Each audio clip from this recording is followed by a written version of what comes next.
Hello everyone, स्वागत है आपका फिर से हमारे एक नए वीडियो में। आज हम बात करने वाले हैं थॉट प्रोसेस के बारे में, लोगों के विचार किस तरह से काम करते हैं। तो मैं एक छोटे से स्टोरी के द्वारा आपको ये समझाना चाहता हूं। यहां पे आपको देखने को मिल रहा होगा, ये भाई साहब है आपके बॉस और ये बेहा प्यारा प्यारा सा एम्प्लॉई।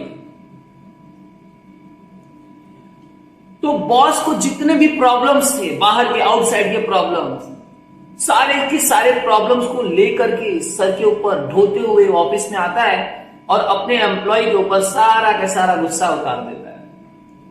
अपने एम्प्लॉय को बोल देता जो भी प्रॉब्लम है सब तुम्हारी वजह से। और बात इतनी बढ़ते गई कि इस बॉस ने अपने एम्प्लॉय को एक लगा दिया। बात इतनी बढ़ गई कि बॉस ने अपने एम्प्लॉय को क्या कर दिया भाई साहब, स्लैप कर दिया। बेचारे एम्प्लॉय को एक थप्पड़ लगा दिया जोर से। अब बेचारा एम्प्लॉय करता भी तो क्या करता, घर पर आया, अपनी बीवी को बुलाया, बीवी को बोला एक गिलास पानी चाहिए। उसकी बीवी को आने में बस कुछ 1 या 2 मिनट की देरी हो गई। इसको भाई साहब को गुस्सा आ गया। तो जो ये एम्प्लॉय जो था, जो बाहर ऑफिस से जितने प्रेशर को झेल करके आया था, एम्प्लॉय मार खा के आया था बॉस के हाथ से, सारा गुस्सा अपने उसने वाइफ पे निकाल दिया। तो एम्प्लॉय ने सारा गुस्सा जो ऑफिस से गुस्सा मिला था, जो बॉस ने इसको पीटा था, ये आकर के अपने वाइफ पे उतार देता है। ये अपने वाइफ को एक लगा देता है, ले तू भी ले ले। अब वाइफ बेचारी क्या करती है, वाइफ जाती है एक कमरे के अंदर और देखती है उसका बेटा मोबाइल में गेम खेलते रहता है। वाइफ को लगा गुस्सा, पति ने जो झापड़ दिया था ना, अभी तक उसके दिमाग में चलता था। तो वाइफ ने क्या किया, वो सारा का सारा गुस्सा अपने बेटे पे उतार दिया। किस पे उतार दिया, बेटे। और एक स्लैप पैट करके एक झापड़ लगाया किसको, अपने बेटे को। अब बेचारा बेटे की तो कान खड़े हो गए, समझ में नहीं आया, तो मैं तो गेम खेलते रहता हूं, मम्मी नहीं मारती, अभी क्यों मारी।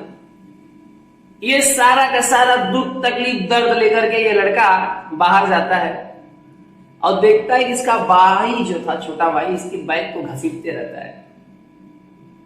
अब ये बेचारा सारा का सारा गुस्सा अपने लिटिल ब्रदर, छोटे भाई पे उतार देता है। अब ये भाई साहब क्या करते हैं, अपने छोटे भाई को ही पान न करके दे दे, ले चल तू भी ले ले। मम्मी को तो मार नहीं, मम्मी ने बेटा मम्मी से झगड़ा भी नहीं कर सकते, तो मम्मी को मार नहीं सकते तो भाई को मार दिए। अब ये बेचारा छोटा भाई किसको मार सकता है, भाई को मार नहीं सकता, पापा को कुछ बोल नहीं सकता, मम्मी को कुछ बोल नहीं सकता। रोते हुए ये बाहर निकलता है। तो बाहर ऐसे रोड पे एक कुत्ता दिखाई देता है। सारा का सारा गुस्सा, जितना इसके अंदर एंगर भरा हुआ था, जितना इसके अंदर दुख तकलीफ दर्द गुस्सा था, उसने अपने सब दुख तकलीफ दर्द गुस्से को निकालने के लिए कुत्ते को 1 लात दे के मारी। ले तू भी ले 1 लात। तो उस छोटे से बच्चे ने कुत्ते को 1 लात मारा खींच के। अब ये कुत्ता उछल करके रोड पे गया। कहां पे गया, कुत्ता उछल करके रोड पे गया। और रोड पे जैसे ही गया तो वहां पे एक आदमी दिखा। कुत्ते को समझ में नहीं आया कि कौन लात मारा, कुत्ते को सिर्फ पैर दिखा, लेग। कुत्ते को समझ में आया भैया ये लेग दिख रहा है। कुत्ते को सिर्फ क्या दिखाई दिया, लेग। और कुत्ते को समझ में आया इसको काटना है। तो कुत्ते ने क्या किया, उस आदमी को काट लिया। तो जिस आदमी को कुत्ते ने काटा था वो आदमी कोई और नहीं, वही बॉस था, जिस बॉस ने एम्प्लॉय को क्या किया था, स्लैप किया था। वो आदमी वही था, वही बॉस था जिस बॉस ने अपने एम्प्लॉय को एक झापड़ लगाया था। तो सर्कल इस तरह से काम करता है दोस्तों, जैसा आप बोओगे वैसा ही आप काटोगे। एक बहुत ही प्यारी सी कहावत है इंग्लिश में। क्या कहावत है बच्चों, सॉरी माफ करिएगा, we reap what we sow, as we sow so shall we reap. जैसा आप बोगे वैसा ही आप काटोगे, as you sow so shall you reap. तो आप जैसे बोगे वैसा ही काटोगे। तो ये डिसाइड करता है कि आप बो क्या रहे हो, आप बो क्या रहे हो। अगर आप आम चाहते हो, मैंगो चाहते हो कि आपको मैंगो मिले, और आप अपने पड़ोसी के को बोलते हैं ना चिढ़ाने के लिए या उसको तकलीफ देने के लिए आपने बबूल के पेड़ लगा दिए हैं, तो आपको बबूल में से आम नहीं मिलेगा। Your thoughts determine your action determine your future. आपकी जो विचार है, आपका जो थॉट प्रोसेस है, वो डिसाइड करता है कि आपका आने वाला फ्यूचर कैसा होगा। आपका आने वाला फ्यूचर कैसा होगा वो कौन डिसाइड करता है? आपके थॉट्स, आपके विचार, आप सोचते कैसा हो। मैं लोगों को उनसे, उनके नाम से नहीं जानता, उनके नामों से नहीं पहचानता, उनकी थॉट प्रोसेस, उनके विचार से समझता हूं। हमारे देश के जो महान महान नेता हैं, या हमारे देश के जो महान लोग हैं, कोई भी महान पर्सन की मैं बात करूं, तो उनके नाम को मत खाली फोकस करो, उनके विचार को फोकस करो कि उनके विचार क्या थे, उसको कौन से आइडियोलॉजी पे काम करते थे। वल्लभ भाई पटेल की अगर बात करूं तो वो कौन सी आइडियोलॉजी पे काम करते थे, उनकी विचारधारा क्या थी, उनकी विचारधारा, उनका विचार क्या था? एक भारत। क्या होना चाहिए?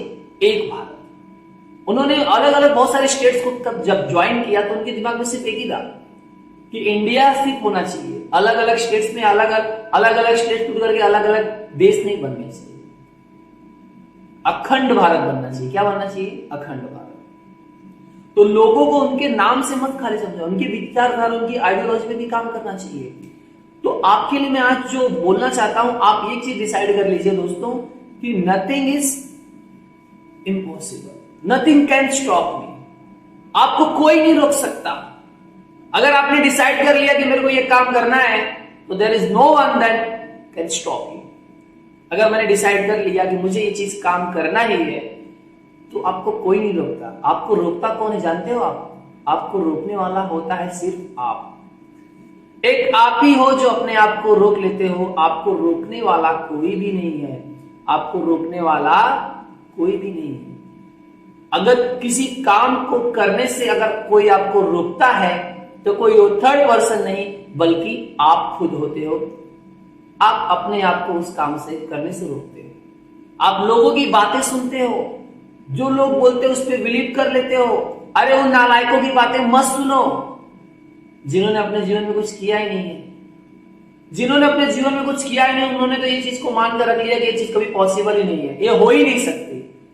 तो अनसक्सेसफुल लोगों की बातों को मत सुनो। अगर आपको सुनना है तो उनकी बातों को सुनो जो सक्सेसफुल है, जो सफल है, उनकी बातों को सुनो। असफल लोगों की तो सारी, वो कहते हैं ना कि निकम्मों की सारी जिंदगी गुजर जाती है दूसरों की बुराइयां ढूंढने में, क्योंकि वो दूसरों की सिर्फ क्या बुराइयां ढूंढते रहते हैं।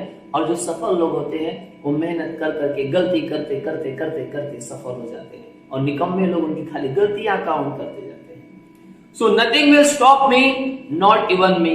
आज आप डिसाइड कर लो कि आपको कोई नहीं रोक सकता। आप अपने आप को भी खुद नहीं रोक सकते। आपने जो डिसाइड किया है वो करिए।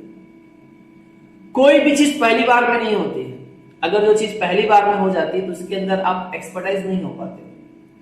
अगर आप उसमें एक्सपर्ट बनना चाहते हो, उन चीजों में अगर आप 2 बार 3 बार असफल होगे, तो इतने सारे नॉलेज और इतने सारे बोलते हैं ना एक्सपीरियंस के साथ बाउंस बैक मारोगे तो उस चीज के क्या बन जाओगे? आप एक्सपर्ट्स बन जाओगे। तो आई होप सो मेरा कहना यही था कि आप जैसा करोगे वैसा ही आपको मिलेगा। जैसा आप अपना फ्यूचर बनाना चाहोगे वैसा ही आपका फ्यूचर बनेगा। आप जिस तरह से सोचोगे वैसा आप बनोगे। तो अगर आप सोसाइटी में, समाज में अच्छी चीजें फैलाओगे तो आपको अच्छी चीजें मिलेंगी। अगर आप समाज को love love love love they रहे हो तो आपको लव मिलेगा। आप समाज में हेट हेट हेट हेट फैला रहे हो तो आपको हेट मिलेगा। आप समाज में किसी को छप्पड़ लगा रहे हो तो घूम घूम घूम करके आपके पास भी आने वाला है। तो आई होप सो कि मैं जो बोलना चाहता था आप समझ चुके हैं। वीडियो को यहीं पे खत्म करेंगे, मिलेंगे फिर से एक नए वीडियो में। तब तक के लिए जय हिंद, जय भारत।